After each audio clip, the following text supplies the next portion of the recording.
सुस्वागतम सुस्वागतम सुस्वागतम. Good afternoon everyone. आरोग्य संवाद या आपल्या आजच्या कार्यक्रमात आपल्या सर्वांचे सगळ्यात पहिल्यांदा मी स्वागत करतो. तसेच आपणा सर्वांचे मी आभार मानतो आणि सर्वांचं अभिनंदनही करतो. अभिनंदन यासाठी की आजच्या या धक्काधक्कीच्या भागत्या जगामध्ये एवढा वेळात वेळ काढून तुम्ही स्वतःच्या आरोग्याची जागरूकता असल्यामुळे तुम्ही या वेळात वेळ काढून आलेला आहात. त्यासाठी मी आपणा सर्वांचे अभिनंदन करतो. तसेच आम्ही थोड्या दिवसापूर्वी फिरोज सरांच्या बरोबर बसलो होतो गप्पा मारत. त्यावेळेस बसलेला असताना असा विषय झाला की आता जस्टच आता 31 डिसेंबर येत आहे. ह्या 31 डिसेंबरला सगळेजण आता सेलिब्रेशन करणार. ह्याच्यामध्ये रंगीन पार्ट्या होणार, त्याच्यामध्ये काही अल्कोहोल, त्याच्यानंतर टोबॅको, स्मोकिंग हे सगळं करणार. ह्या सगळ्या याच्यामुळं आपल्या आरोग्यावरती फार वाईट परिणाम होतो. पण ह्या याच्यामध्ये आपण आणि काही चांगलं करू शकतो का? किंवा ह्या 31 डिसेंबरचं सेलिब्रेशन असं वेगळ्या पद्धतीनं काय करता येईल का? तर ह्या संबंधी आम्ही जेव्हा चर्चा केली त्यावेळी असं आमच्या लक्षात आलं. लगेच फिरोज सरांनी सांगितलं की आपण एक असं कार्यक्रम करू शकतो की जे रोज बिझी असतात, ज्यांचं रात्रसुद्धा वेळ कामात गुजरतात, रात्री ड्रायव्हिंग करतात, पुढं दुसऱ्या दिवशी एडिटिंग करतात आणि ते डेव्हलपिंग हे सगळं ते चालू असतं. अशा बिझी लोकांना असं काहीतरी देऊया ज्याच्या थ्रू त्यांना असा हेल्थ अवेअरनेस मिळेल. एक चांगली 2024ची नववर्षाची सुरुवात ही आपण एक चांगल्या पद्धतीने करता येईल ह्या दृष्टीनं म्हटले आपण एक जनजागरण किंवा एक समाज जागरण ह्या पद्धतीचा एक कार्यक्रम घेऊया. आणि तो कार्यक्रम आज आपण करत आहोत हे मला आनंदाची गोष्ट वाटते. आणि ह्या सर्व याच्यामध्ये कोल्हापूर जिल्हा एडिटर्स असोसिएशन आणि क्रिएटर्स ग्रुप ह्या सर्वांच्या सहकार्यानं हे जो आपला कार्यक्रम आज सादर होत आहे ह्याच्याबद्दल मी त्यांचंही फार आभार मानतो. आणि सगळ्यात महत्त्वाचं, हेल्थ हा असा एक विषय आहे की ती सगळ्यांना वाटते की मी चांगलं असावं, चांगलं दिसावं आणि मी तंदुरुस्त राहावं. पण त्याच्याबद्दल केअर घेण्याबद्दल किंवा त्याच्याबद्दल काही तसदी उठवण्याबद्दल किंवा त्याच्यासाठी आपली लाईफस्टाईल चेंज करण्याबद्दल आपण थोडंसं रिलक्टंट असतो. तसंच आपल्या डाएटमध्ये पण किंवा आपल्या रुटीनमध्ये आपण चेंज करावं असं फारसं बघत नाही. आणि त्या आजच्या धकाधकीच्या जीवनात आपण एवढं बिझी होऊन गेलो आहे की ते आपण त्याच्याच पाठीमागं पडलो आहे आणि आपण कुठंतरी आपल्या स्वतःच्या लाईफला, आपल्या स्वतःच्या आरोग्याला विसरून गेलो आहे. तर मला ह्याच्यामध्ये सगळ्यात महत्त्वाचं फार कौतुक वाटलं ते फोटोग्राफर लोकांचं. का तर फोटोग्राफी जी आहे ना ही एक कला आहे आणि ती कला अशी आहे की ती आपल्या लाईफशी एकदम मिळती जुळती आहे. ह्याच्यामध्ये आता एक चांगलं एक माझ्याकडं हे आलं आहे लाईफबद्दल. त्याच्यामध्ये असं म्हणलं आहे त्यांनी, life is like a camera. Life is like a camera म्हणजे आणि focus on what is important. तुम्ही जसं फोकस करता फोटोशूट करताना तसं आपण काय केलं पाहिजे, आपल्या लाईफमध्ये ज्या इम्पॉर्टंट गोष्टी आहेत, फॉर एक्झाम्पल आरोग्य असेल, आपल्या डेअरीचे एम्स असतील, तसेच आमच्या बाकीच्या गोष्टी ज्या इम्पॉर्टंट आहे त्याच्यावरती आपण फोकस करायला शिकलं पाहिजे. आणि त्याच्यामध्ये म्हटलं आहे कॅप्चर द गुड टाइम्स, म्हणजे जे आपल्या लाईफमध्ये चांगल्या घटना घडत आहेत त्याच्याबद्दल आपण काय केलं पाहिजे, त्याचा ठेवा करून जपला पाहिजे, ते कॅप्चर केलं पाहिजे, त्याचा आस्वाद घेतला पाहिजे. आणि तसंच डेव्हलप फ्रॉम निगेटिव्ज. जसं तुम्ही निगेटिव्हजपासून डेव्हलप करता तर आपल्या लाईफमध्ये काही अशा घटना घडत आहेत ज्या निगेटिव्ह आहेत, दुःख आहेत, त्याच्यातनं आपण काहीतरी पॉझिटिव्ह शिकलं पाहिजे आणि तसा बदल आपण आपल्या अंगामध्ये, शरीरामध्ये केला पाहिजे आणि आपण पुढं जायला पाहिजे. आणि and if things don't work out take another shot. म्हणजे जर आपल्या लाईफमध्ये काही गोष्टी प्रॉपर घडत नाही आहेत तर तेव्हा त्याच्यापासून आपण काहीतरी नवीन ज्ञान घेऊन आपण एक वेगळी पद्धत वापरून त्याच्यातून आपण डेव्हलप झालं पाहिजे. आपण त्याच गोष्टीमध्ये, निगेटिव्ह गोष्टीमध्ये अडकलं नाही पाहिजे. आता ह्याच्यामध्ये सौंदर्य सर्व गोष्टींमध्ये असतं. सौंदर्य सर्व गोष्टींमध्ये आपण बघू शकतो. पण सौंदर्य पाहणे आणि त्याची रचना करणे हे एका चांगल्या छायाचित्रकारालाच जमतं. आपल्या आयुष्यात असाच एकच व्यक्ती असतो ज्याला आपण हसावं असं वाटतंय आणि तो म्हणजे असतो तो तुम्ही सगळे फोटोग्राफर. आता फोटोग्राफी जी आहे ही एक अजरामर कला आहे आणि फोटोग्राफी हा आता छंद बनलेला आहे, एक आवडीचा विषय बनलेला आहे आणि तुम्ही ते आनंदानं आणि एकनिष्ठेने करत असताय. आणि फोटोग्राफी एक अशी कला आहे ज्याच्यामध्ये एक प्रत्येक गोष्टीकडं एक वेगळ्या पद्धतीनं बघायचा, त्या वेगळ्या अँगलनं बघायचा अशी शिकवते. आणि फोटोग्राफीमुळं एक असं योग्य आणि सुंदर छायाचित्र निर्माण होतं की ते त्यावेळचा एक सगळा पूर्ण प्रसंग आपल्या डोळ्यासमोर आणून उभा करते. फोटोग्राफी जी आहे ते करण्याचे काही फायदेही आहेत, तसेच काही तोटेही आहेत. तुम्हालाही माहीत असतील, तुमच्या लाईफमध्ये पण मला असं वाटतंय की आज जो कोणी आलाय तेच तुम्ही लोक हे फेस करतही असा. तर फोटोग्राफीमुळे एक पॉझिटिव्ह एनर्जी येते, ब्रेन तुमचा जो आहे ॲक्टिव्ह आणि हेल्दी होतो आणि त्याच्यामध्ये तुमच्यामध्ये एक पॉझिटिव्ह उर्मी तयार होते, तुम्हाला एक पॉझिटिव्हिटी वाटते. तसंच तुमचे एक रिझनिंग स्किल्स येतात. रिझनिंग स्किल्स म्हणजे काय की तुम्ही वाटतंय की तुम्हाला प्रत्येक गोष्ट हँडल करायची एक वेगळ्या पद्धतीनं तुम्ही हँडल करायला लागता. बरं, आता हे फोटोग्राफीची निगेटिव्ह साईड पण आहे. त्याच्यामध्ये तुमचं बराच वेळा उभारणं असतं, तसंच तुम्ही थकता, तुमचे डोळे कॉन्स्टंटली एका फ्लॅश लाईटला हे करत असतात, ब्राईट लाईटमध्ये असतात. तसंच तुमचे रात्री अपरात्री ड्रायव्हिंग होतं, रात्री अपरात्री उशिरापर्यंत तुमचं कामाचं अनलिमिटेड आवर्स असतात, वर्किंग आवर्स. तसेच तुम्हाला जे काय आहे कॉम्पिटिशनचाही स्ट्रेसला फेस करावं लागतं. तसंच खाणं जे आहे ते तुमचं इरेग्युलर वेळेत तुम्हाला कधी जेवायला मिळत नाही. त्या अशा ह्या इरेग्युलर जेवणामुळं, इरेग्युलर स्लीपमुळं ह्याची काही दुष्परिणाम आहेत. तर ह्या गोष्टी ज्या आहे आपल्याला हे करायचं तर आहे, आपला हे आवड आहे, पण हे करताना आपण कुठंतरी आपल्या आरोग्याला विसरून चालणार नाही. आपल्याला जे आहे हे तात्पुरतं एन्जॉयमेंट नको आहे, आपल्याला लॉंग ड्युरेबिलिटीची एन्जॉयमेंट मिळवायची आहे. आणि ती जर मिळवायची असेल तर हे आपलं आरोग्य जे आहे हे चांगलं असणं गरजेचं आहे. ह्या मॉडर्न बनण्याच्या धक्काधक्कीमध्ये, स्वतःला डेव्हलप करण्याच्या कॉम्पिटिशनमध्ये, आपल्याला कुठंतरी प्रूव्ह करण्याच्या नादात आपण काय करायला लागलो आहे की नवनवीन कॅमेरे, इम्पोर्टेड मोबाईल, नवनवीन गाड्या, तसेच आपले लाईफस्टाईल आपण फार मॉडर्न केली. पण इथं कुठंतरी आपण आरोग्याच्या बाबतीत मात्र थोडंसं मागासलेलोच राहिलो. आणि हे तुमच्याच बाबतीत नाही, सर्वांच्याच बाबतीत असं घडायला लागलं आहे. आणि हे सगळं करताना कुठंतरी मला असं वाटतंय की तुमचं आयुष्य जेव्हा मी बघत होतो, तुमच्या आयुष्याबद्दल जेव्हा मी स्टडी करायला लागलो फिरोज सरांच्या बरोबर आणि कंडले सरांच्या बरोबर बसल्यानंतर, तेव्हा मला असं कळालं की माझंही सुरुवातीचं लाईफ हे काहीतरी तुमच्यासारखंच होतं. मी जेव्हा MBBS केलं आणि MD केलं आणि हे तिन्ही जे केलं ते मी CPR हॉस्पिटल, त्याच्यानंतर सायन हॉस्पिटल आणि सिंधुदुर्ग ओरस हॉस्पिटल, ह्या तिन्ही सिव्हिल हॉस्पिटल्समध्ये एवढं काम होतं की तिथं मर करून काम करायची सवय लागलेली होती. आणि त्याच्यातून बाहेर पडल्यानंतर आपल्याला आता प्रॅक्टिसमध्ये यायचं आहे आणि प्रॅक्टिसमध्ये आल्यानंतर तिथं रोजचं झगडाझगडी चालू आहे, जगण्यासाठी, कॉम्पिटिशनसाठी आपल्याला प्रूव्ह करून दाखवायचं आहे की मी कसा चांगला करतोय.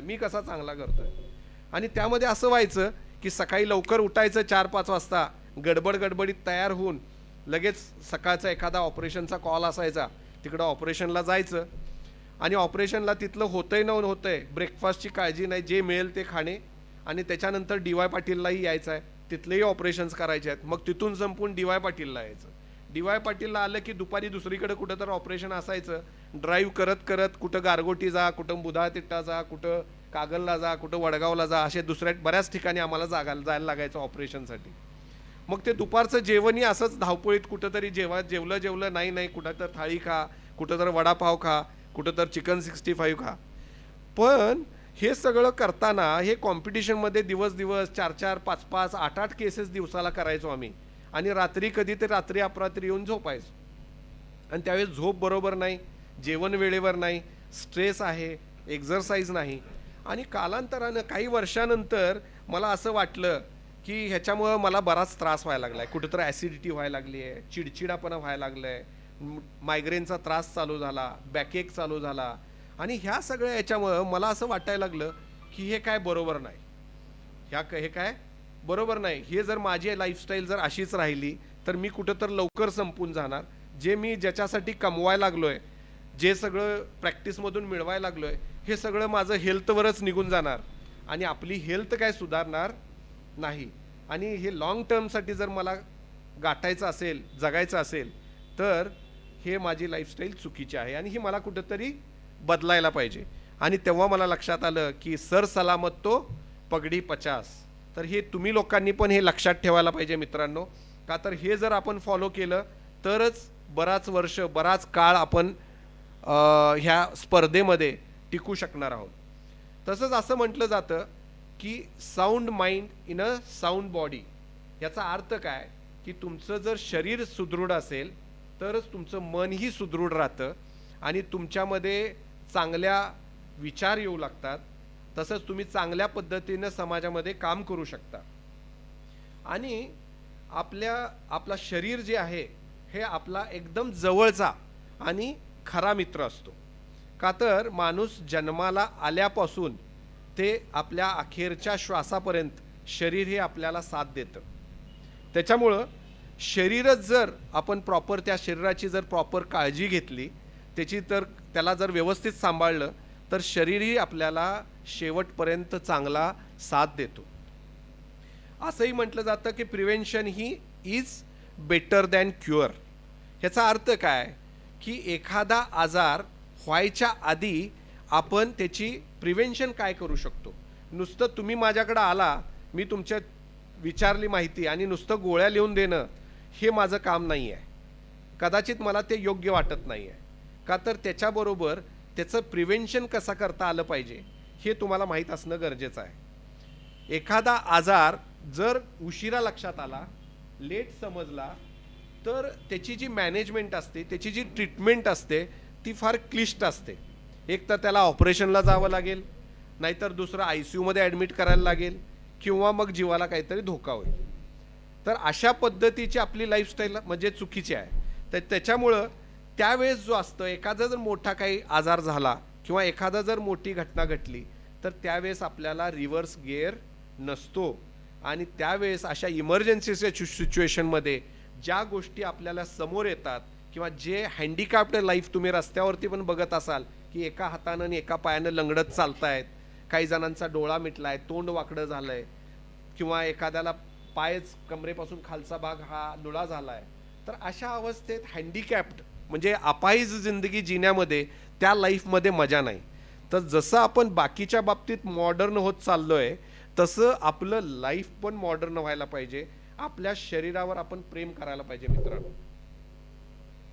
आता ह्याच्यासाठीच हे एक वेगळ्या पद्धतीचं सेलिब्रेशन आपल्याला करायचं आहे ह्यावेळेस. आणि हा एक टर्निंग पॉईंट समजा तुमच्या लाईफमध्ये, तसेच तुमच्या फॅमिलीच्या लाईफमध्ये, आणि तसेच तुम्ही जेव्हा केव्हा आता समाजात जाल हे व्याख्यान आरोग्य संवाद ऐकून, तेव्हा तुम्ही तुमच्या आजूबाजूंना आप्तवाईकांना हाच सल्ला दुसऱ्यांनाही द्यावा असं मला वाटते.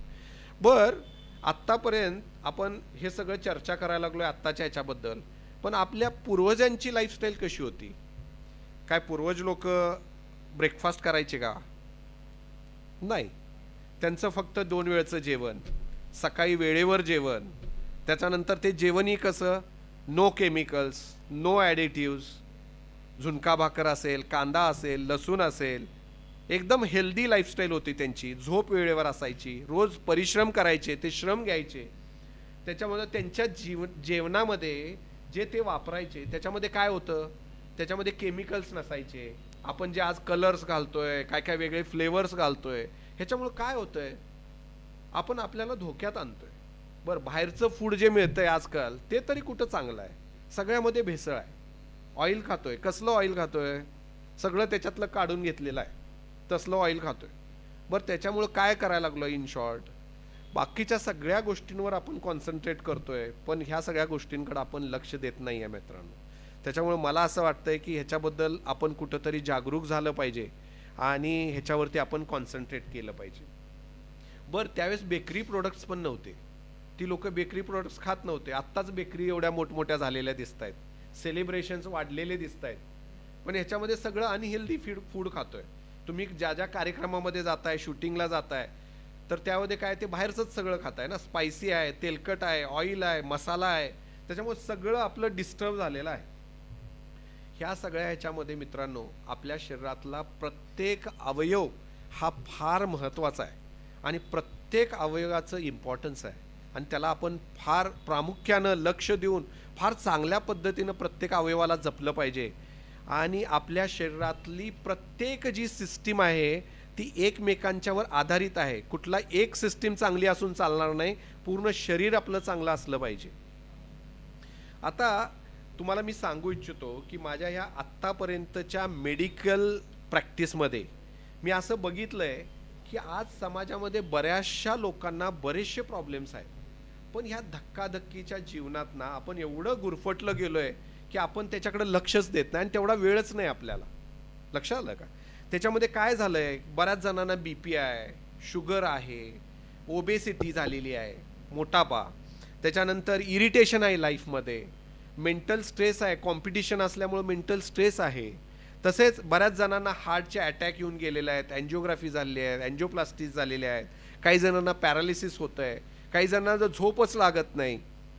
तसेच काही जणांचं, बऱ्याच जणांना मी बघितलं आहे सायकोलॉजिकल डिस्टर्बन्सेस, मूड चेंजेस होत आहेत, मूड डिस्टर्ब होतो आहे, आणि कॅन्सरचं तर प्रमाण बोलायलाच नको. त्याच्यामुळं ह्या सगळे मी बघितल्यानंतर मी बऱ्याचशा डॉक्टरांना मी बघतोय, किंवा आमच्यामध्ये पण काही लोक असे आहेत की प्रिस्क्रिप्शन्स मोठमोठी देत आहेत, बरीचशी मेडिसिन्स ॲडवाईस करतायत, पण ह्या सगळ्यामध्ये कोण लाईफस्टाईलबद्दल, आपल्या चेंज करण्याबद्दल, किंवा आरोग्यामध्ये डाएटचा किती रोल आहे, त्या डाएटबद्दल काही चेंजेस करायला पाहिजे आपल्या लाईफमध्ये, तसेच एक्झरसाईज करणं गरजेचं किती आहे ह्याच्याबद्दल कोण काउन्सिलिंग करत नाही. म्हणजे पेशंटबद्दल त्याला थोडा वेळ द्यायला वेळ नाही आहे, किंवा पेशंटलाही तो डॉक्टर थोडासा बोरिंग वाटतो की बाबा हे लाईफस्टाईलबद्दल हे बाकीचं काय बोलत बसलं आहे. पण त्याच्याबद्दल थोडंसं आपण मित्रांनो जागरूक होणं फार गरजेचं आहे असं मला वाटतंय. माझ्या जीवनात असे 2 प्रसंग घडलेत जे फार वाईट प्रसंग आहेत, आणि ते एकदम माझ्या लहानपणी, मी फार छोटा होतो त्यावेळेस. माझी आईची आई, आजी, ऑपरेशनला, थायरॉईडच्या ऑपरेशनला घेतलेलं होतं, आणि त्या ऑपरेशनच्या वेळेस भुलेमध्ये त्याची डेथ झाली. आणि दुसरा प्रसंग झाला त्याच्याच 15 ते 20 दिवसामध्ये माझा मोठा भाऊ, मी फार लहान होतो त्यावेळेस, त्यानं एक सुपारीचं खांड गिळल्यामुळं, ते श्वसन नलिकेत गेल्यामुळं त्याचं ऑपरेशन करताना त्याचीही डेथ झाली भुलेखाली. मी फार 6 महिन्याचा होतो त्यावेळेस. पण ह्या 2 गोष्टींमुळं माझ्या फॅमिलीमध्ये जे बदल झाले, सायकोलॉजिकल असतील, मानसिक असतील, काय आभाळ कोसळलं. म्हणजे एखाद्याच्या घरामध्ये एखादी व्यक्ती जर अचानक निघून गेल्यावरती त्या फॅमिलीवरती काय आभाळ कोसळतं, आणि त्याची काय कंडिशन होते, आणि काय काय गोष्टींना त्या सामोरं जावं लागतं, हे मी एकदम जवळून बघितलेलं आहे. त्याच्यामुळे मला असं वाटतंय की मी माझी कुठं तर प्रॅक्टिसची जी पद्धत आहे बदलली पाहिजे.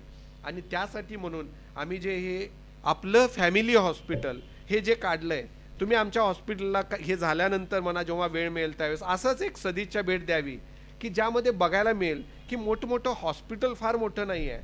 लक्षात आलं का? पण ह्यामध्ये तुम्हाला आल्यानंतर की तुमची व्यवस्थित काळजी डोक्यापासून पायापर्यंत सगळी गोष्टी तपासल्या जातात, आणि त्याच्यामध्ये तुम्हाला नुसतं सर्दीबद्दल, खोकल्याबद्दल किंवा तापाबद्दल एवढंच ॲडवाईस मिळणार नाही, पण एक ओव्हरऑल तुमचं बघितल्यानंतर तुम्हाला काय करणं गरजेचं आहे. तुमचं जरा पोट मोठं दिसतंय तर आत्तापासून तुम्ही एक्झरसाईज करा, डाएटमध्ये बदल करा, पॅटर्न लाईफस्टाईल चेंज करा, झोप व्यवस्थित घ्या. ह्या सगळ्या जर गोष्टी केल्या तर तुम्ही फार चांगलं आयुष्य जगू शकता. आणि सुदैवानं माझ्या लाईफमध्ये मला सगळे आत्तापर्यंत जी लोकं भेटली, किंवा माझं एज्युकेशन जे झालं ते अशा चांगल्या इन्स्टिट्यूटमध्ये झालं. CPR म्हणजे तुम्हाला माहीतच आहे, कारखाना आहे तो लिटरली, एवढी प्रॅक्टिस आहे. आणि त्या CPRमध्येच तसंच माझं पोस्टिंग नंतर झालं सिव्हिल हॉस्पिटल ओरसला, सिव्हिल सिंधुदुर्गला. तिथेही माझं पोस्टिंग सगळ्या विभागात झालं, आणि एवढे पेशंटचा फ्लो होता की तिथं सगळ्या पद्धतीचे मी पेशंट हाताळले, जवळून हाताळले. तिथं छोट्या मोठ्या सर्जरीज असतील, तसेच पेन मॅनेजमेंट असेल.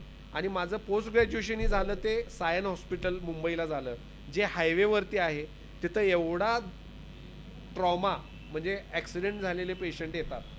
तसेच बाकीच्या सगळ्या डिव्हिजन तर फार चांगल्या डेव्हलप झालेल्या आहेत. आणि हे जेव्हा प्रॅक्टिस करताना मला असं लक्षात आलं की बऱ्याच लोकांना आतमध्ये बरेचसे प्रॉब्लेम्स आहेत, पण आपण त्याच्याकडे दुर्लक्ष करतोय. आपण जे लाईफस्टाईल करतोय ना आजची, हे तुम्हाला वर्ण लक्षात येत नाही काय शरीरात चाललंय. बऱ्याच जणांचं कोलेस्ट्रॉल फार वाढलेलं आहे, बऱ्याच जणांची झोपेची जी पद्धत आहे ती बदललेली आहे, लवकर झोप लागत नाही. काही जणांना वेगवेगळे स्वप्न येतात, काही जणांना बॅकएक चालू झाला आहे, काही जणांना बरेचसे फिशरचा त्रास, संडासच्या जागेचे बरेचसे आजार आहेत, हे वेगवेगळ्या खाण्यामुळं वगैरे. तर ह्या सगळ्या याच्यामध्ये आणि जेव्हा आम्ही आतल्या गोष्टी ऑपरेशनच्या वेळेस बघतो, की जेव्हा हार्ट बघतो त्यावेळेस एकदम फुल फॅटने भरलेला आहे, फॅटनी भरलेला आहे. तसेच जेव्हा फुफ्फुसं बघतोय, हेतून 10-20 वर्षापूर्वीचा जर फुफ्फुस आम्ही बघायचो ऑपरेशनच्या वेळेस, ते एकदम पिंक असायचं.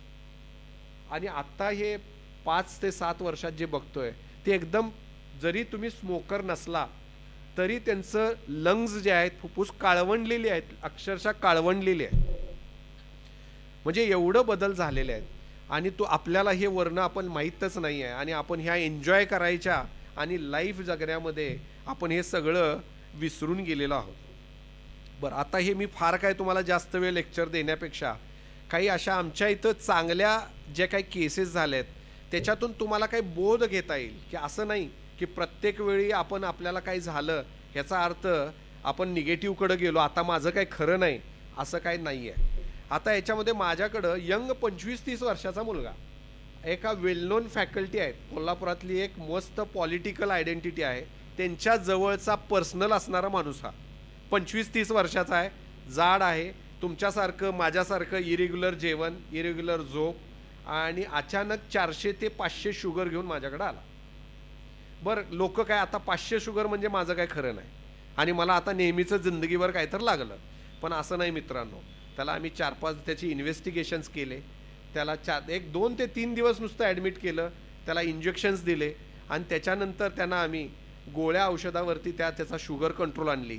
आणि सगळ्यात महत्त्वाचं प्रामुख्यानं त्याला आम्ही जो सल्ला दिला तो डाएट, एक्झरसाइज आणि आपल्या रोजच्या हॅबिट्स, लाईफस्टाईल चेंजेस हे करण्यामुळं आता 3 ते 4 महिन्यात तो 25-30 वर्षाचा जो मनुष्य आहे तो आता एकदम हेल्दी लाईफ जगतोय, बिना गोळ्या, बिना इंजेक्शन. पण त्यानं मी जे सांगितलं, थोडंसं मनावर आपल्या शरीरावर प्रेम करायला लागतंय आणि काही गोष्टी आपल्या बदलाव्या लागतात. आणि फार काय बदलायचं नाही, जेवण जेवायचंच आहे, सगळं करायचंच आहे. पण मित्रांनो, ते जर केलं तर विना गोळ्यासुद्धा आपण जगू शकतो आणि बरे होऊ शकतो. आता दुसरी केस ही फार इंटरेस्टिंग आहे.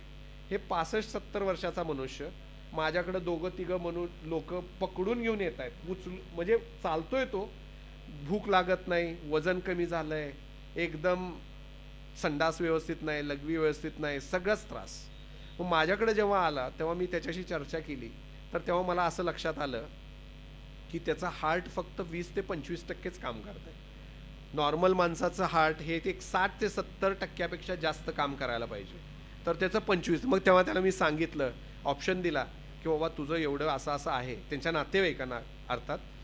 तर तेव्हा त्या म्हटलं की मी ॲडमिट करून तुझी ट्रीटमेंट करू शकतो, पण तुला बाबा असा असा धोका आहे, तर तू माझ्याकडेही ट्रीटमेंट करू शकतो किंवा एखाद्या मोठ्या हॉस्पिटलला पण करू शकतो.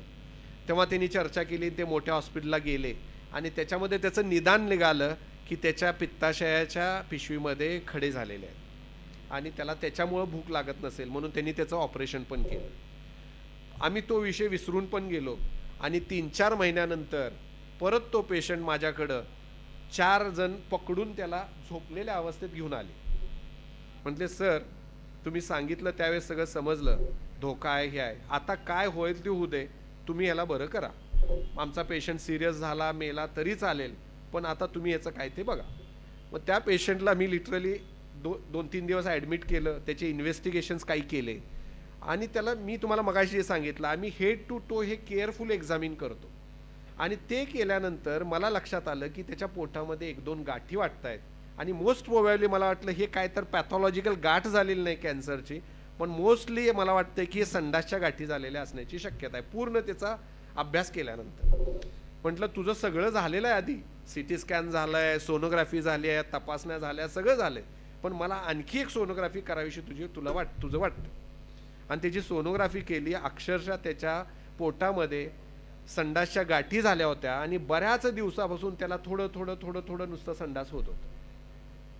तेव्हा मी त्याला सांगितलं, एकदा इनिमा दिला, थोडंसं झालं, दुसऱ्यांदा इनिमा झाला, त्याच्यातनं पण काय क्लिअर झालं नाही. आणि तिसऱ्यांदा जेव्हा त्याला मी जालिम औषध एक दिलं त्यावेळेस त्याचं पोट अशा पद्धतीनं साफ झालं की त्याला म्हटलं मी जन्नत म्हणजे काय स्वर्गात गेल्यासारखा आनंद मला झाला म्हटलं. म्हणजे असती किती छोटी बाब, पण त्याला सगळे इन्व्हेस्टिगेशन्स करायला लागले, त्याला एवढ्या सगळ्या कोर्समधनं जायला लागलं, बेडवरती खेळला तो लिटरली ह्याच्यामध्ये. म्हणजे मित्रांनो मला सांगायचं हे आहे की काही छोट्या गोष्टी टॅकल केल्यानं पण माणूस बरा होतो आणि त्याच्यानं पण तो सिरियस होऊ शकतो. आणि त्याला ICU मध्ये ॲडमिट केलं होतं, पण त्याची व्यवस्थित ट्रीटमेंट केल्यानं आता तो जवळजवळ 2-3 वर्ष झालं माझ्याकडं चालतं फिरतं तो येतो.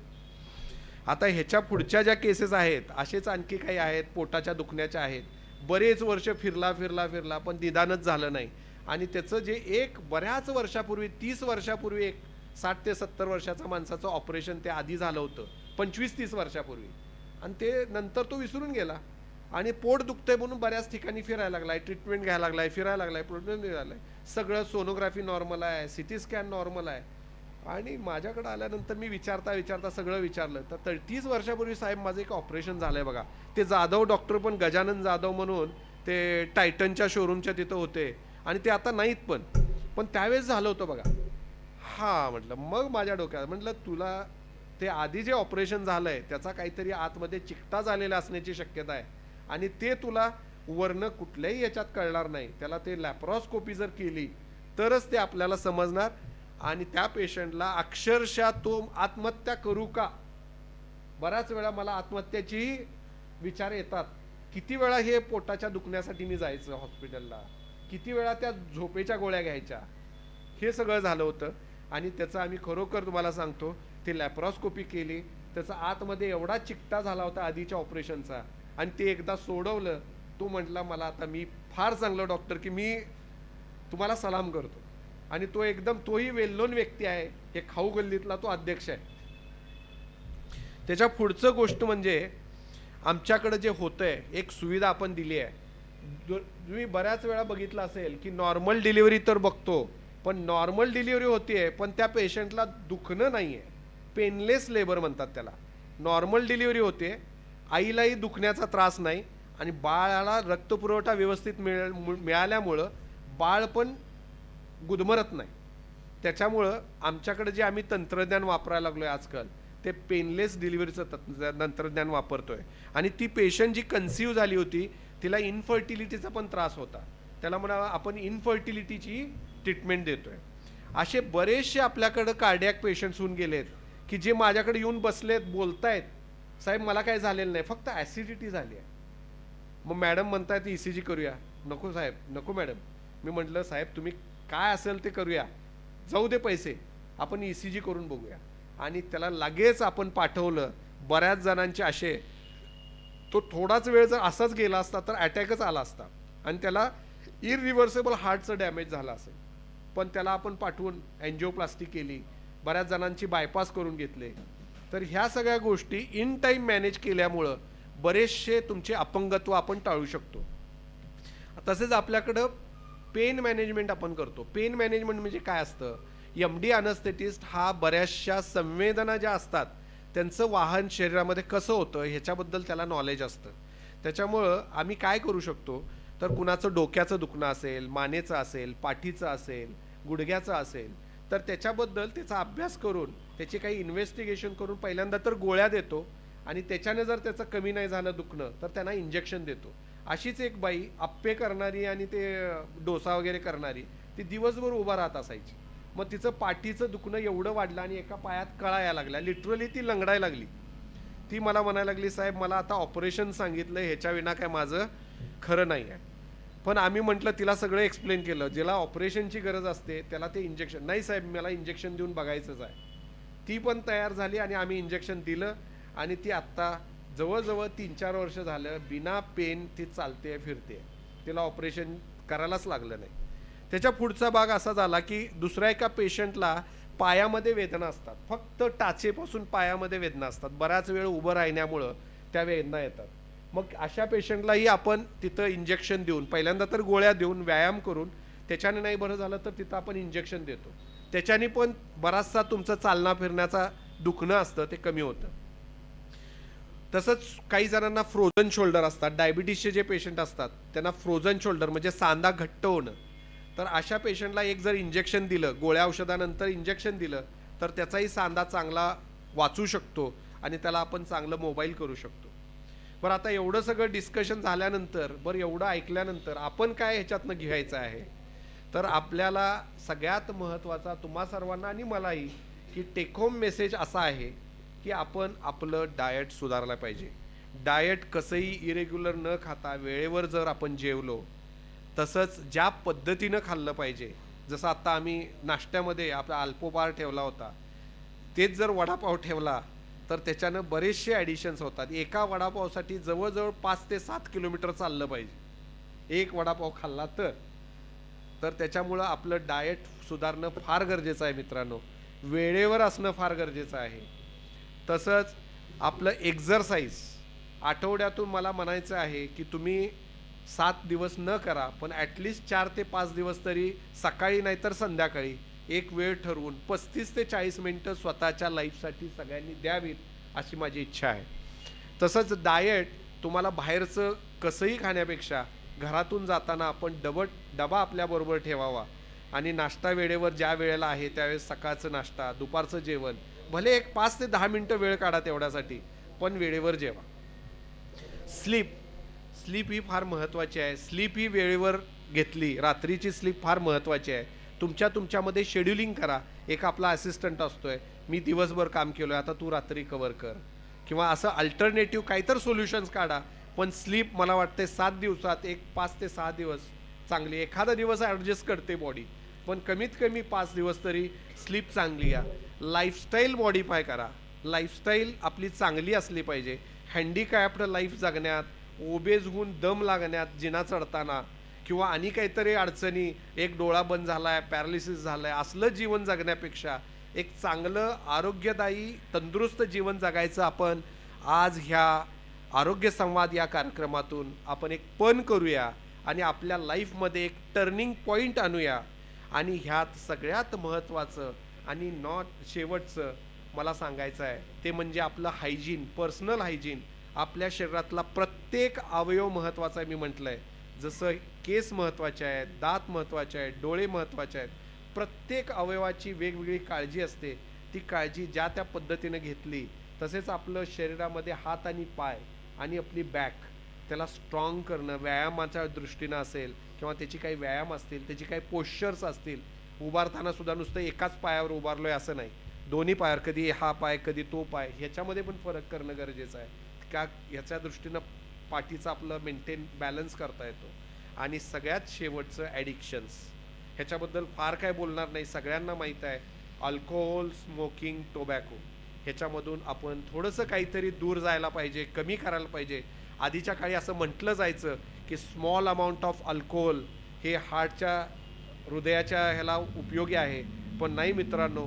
आत्ताचं रिसेंट जे लिटरेचर आमचं जे आलेलं आहे त्याच्यामध्ये स्मॉल पेगसुद्धा धोकादायक आहे. तो हार्टला अटॅकला कारणीभूत ठरू शकतो, पॅरालिसिसला कारणीभूत ठरू शकतो. त्याच्यामुळं अल्कोहोलही वर्ज्य आहे. कॅन्सरचे तर हॉस्पिटल भरभरून भरलेले आहेत. मी मित्रांनो सांगतो, टोबॅको आणि स्मोकिंग, लंग कॅन्सरचं प्रमाण एवढं भरलेलं आहे की तुम्ही सांगू शकत नाही. आणि हे सगळे जे आत्ता आम्ही आजार बघतोय, हे मोबाईल, जास्त वेळ स्क्रीन टाईम आणि हे आपल्या हॅबिट्स, ह्याच्यामुळं बरेचसे आजार बघतोय. तर ह्या आरोग्य संवादन कार्यक्रमातून मला हे आजचं जेवढं मला बोलायची संधी दिली त्याबद्दल तुम्हाला मी अवेअर केलं. ह्याच्यातून आपण काहीतरी पण करून या नववर्षाचं स्वागत करूया आणि एक आनंददायी जीवन जगूया. जय हिंद, जय महाराष्ट्र.